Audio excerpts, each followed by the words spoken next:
Hello friends and welcome to the Southern Mountain Kitchen. Today we're going to make molasses cookies.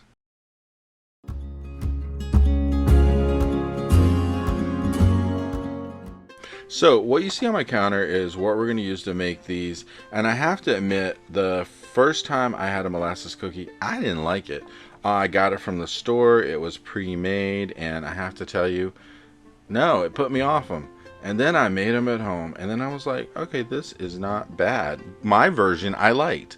But these are really good cookies. They're soft, they're chewy, they're not hard, they're not one of these ones where, you break a tooth on it. This actually is really wonderful, and I think you might just like this if you want to give it a go. So we're going to start out with 1/3 of a cup of sugar.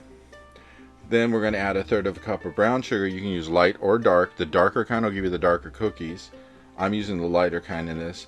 And then we're doing 1/2 cup of unsalted butter, which is at room temperature, so that way the mixer can break it up a bit. So go ahead and use your mixer and go through this and do as best you can to incorporate what we have in here already. Now we're going to preheat our oven to 350 degrees because these bake for about 12 minutes when you put them in the oven. So we just want to get this mixed up as completely as possible. Now mind you, being these are soft cookies, and I like a soft cookie, I got to tell you, we don't want to over bake these, so when you put them in the oven, once we get all this mixed together, you want to really pay attention that you don't make them too hard.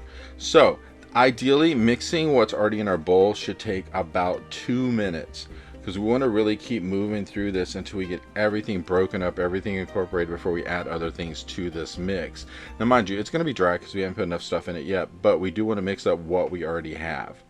So just keep going at this, make sure you scrape the sides eventually.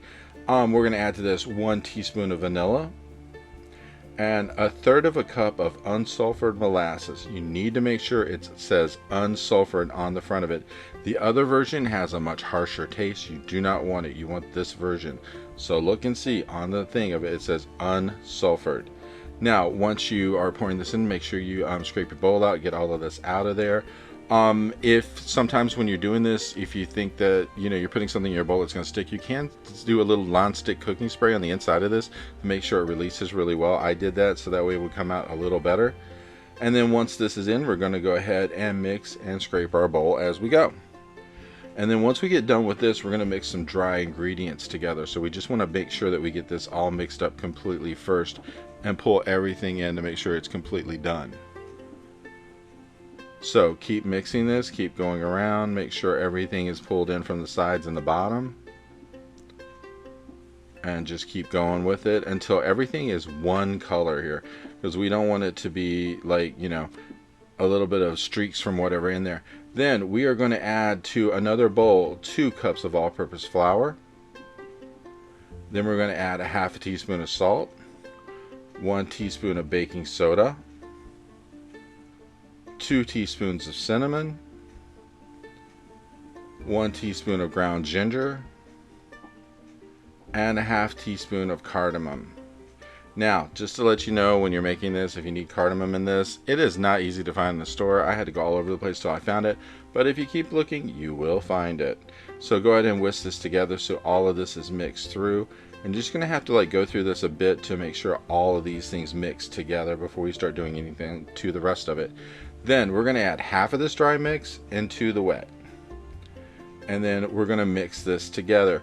Now it's easier to mix if you use half of it at a time, because we want to make sure that we're pulling all this together.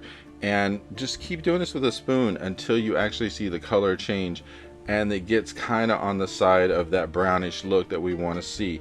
Just go ahead and keep mixing, and then when you get to that point, bring the rest of it in.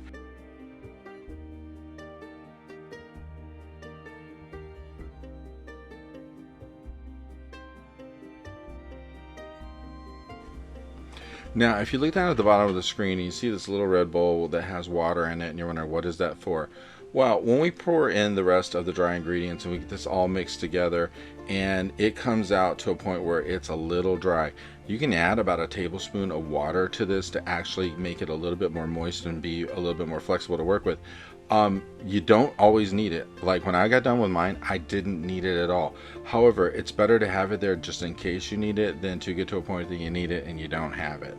So just make sure that you have this on hand in case you do need it.